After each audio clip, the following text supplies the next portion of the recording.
I'm Dave Gannon. You're watching Rugby Wrap Up. Got it wrong.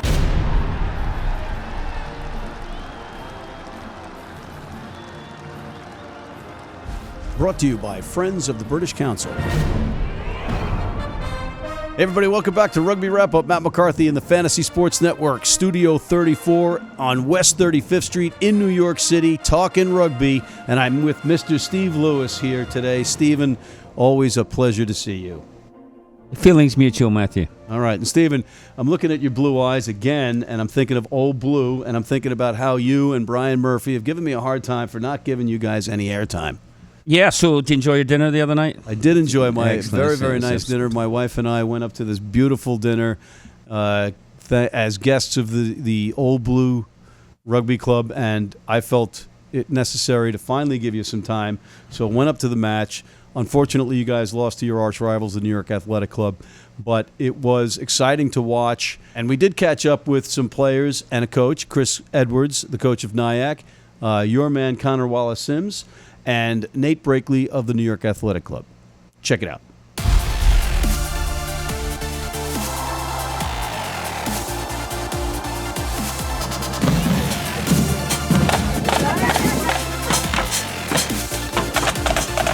Chris, big win at Rocco Bidomiso Stadium, a.k.a. Baker Field, against the home team, Old Blue, who are having their family day.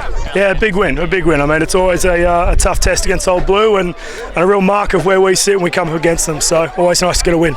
All right, so you guys were down, you fought back, exciting match, some big tries, big moments from big players. Definitely, mate. I mean, a few of our guys needed to step up, and you know, the leaders in this team who have been around here and done it before did. So yeah, really proud of how the boys came together after going down a few tries. What did you say at halftime?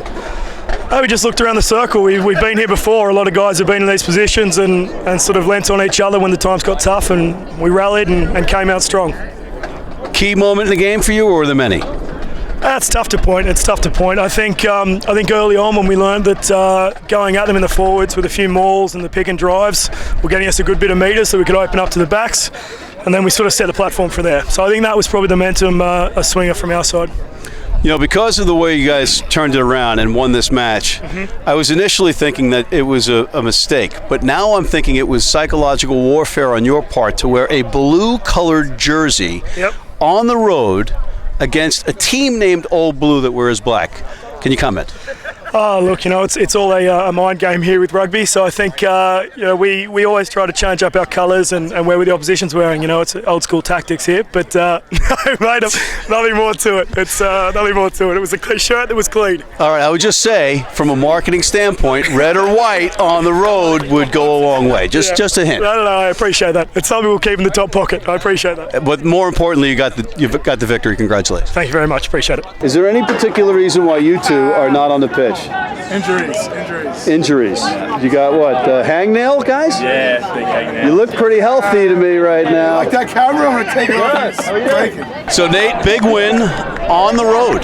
Yeah, technically on the road, but still, you know, just a subway ride away. It's the Battle of the Boroughs. Battle of the Boroughs. It's great, you know, great to come up here and get a win, especially a hard-fought one like this. So we're pretty happy with the result. Actually, it might not be the Battle of the Boroughs. Isn't this Manhattan? You'd have to tell me. I'm not from around here. It might be the Battle of the Boroughs is where I'm going. Well, you're the smarter guy. I mean, come on. It remains to be seen. All right. Anyway, big turnaround there. Yeah, I think guys got kind of dug deep in the second half. We realized what was working in the first half. We were being good and physical. We just let them off the hook with some pens. We cleaned that up second half and then put it to them. And it's family day for Old Blue here, and you made a lot of fans, go home with frowns. Yeah, and I apologize profusely for that. You look very sincere about that apology. Always. Well, pivotal moment in the match for you? I think the second half we came out and with our heads about us and really put in place the game plan that we came in here with, which was be physical in the forwards and then let our backs play once they had space. Well, I got to tell you, I didn't talk to you after the Gaelic Park Rooney match. Yep. And after watching the films again, I owe you an apology because you had a hell of a match there. Thank you. Yeah, that was a good runaround. So it was a good runaround to you. Does that mean that MLR is not on your radar? No, I mean, when Rooney's back next year, I absolutely intend to play for him. But for the time being, I'll be in New York City playing for NYAC until next MLR season. And do you have to quit your day job to do that? Do you know?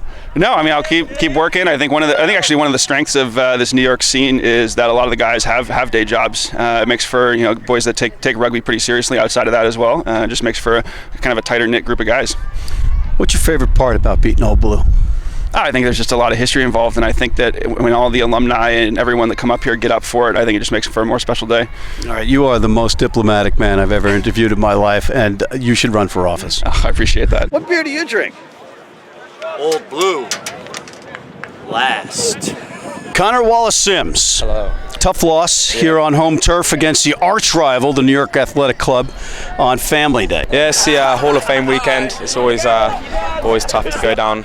I know how much it means to the old boys and to the club as well. So the fact that we didn't get blown out and it was a pretty close, tough game. It makes it a little bit sweeter, but still you want to get that win. We'll move on. During the week, how much chatter is there about the importance of this match to you guys? In previous years, it was a lot more hyped up. I felt like this year it might have been a little bit quiet, which.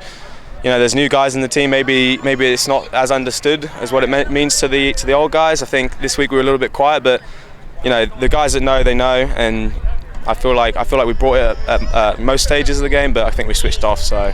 Do you think the quietness of the chatter is due to the MLR influence with players getting the pro contracts? I don't think we're too fussed about that. We're proud of the guys that have gone off and are doing big things. We've got guys that are stepping up and playing well. We've honestly tried not to talk about it too much. We've got what we want to do here and what we're working on, so we're just trying to focus on that. From an outsider, though, and as a club guy myself, I think it's a good thing for a teammate. It raises the exposure of the club. It raises the awareness of your club if a player is landing a professional contract. Yeah. The downside of it is that you have maybe not your best players on the pitch that you used to. Oh, yeah, absolutely. We're proud of the guys that have gone off, and it does give those guys that usually don't get game time a chance to step up and it's pretty ruthless at this club with the terms of how we're training. So, we're trying to get people up to standards very quickly. But boys are filling in well, so it's good. What's the similarity between the training of your team now and, say, at an elite level? I just think the intensity that we train at, I don't think there's many other clubs in the country, if any, maybe 2 or 3, that actually do the specific intensity that we do. There's not a lot of set piece stuff. It's literally just playing, we call it chaos. It's just playing high speed, little rest, that sort of stuff. Any sort of throw the ball in anywhere and just play from anywhere. And I know it's similar at the national team level. So I think we're just it's good that we're prepared. Some of you guys are playing for Rugby United New York. Yeah.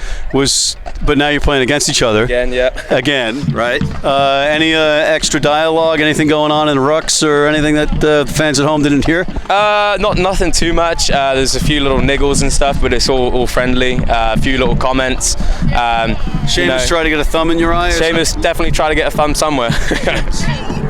Shame on you, Seamus Kelly. Shame on you. Shamo, yeah. Right? Yeah. All right. Well, Connor, get to it. I know you got some festivities, a big dinner and all that jazz, and onward and upward, right? Yeah, exactly. We'll bounce back. Last question. MLR, Rooney, this season, what do you got? Rooney. Staying for you, Rooney. Rooney. Rugby United New York, Connor Wallace-Sims, you're lucky to have him. And on that note, Matt McCarthy from Bakerfield, a.k.a.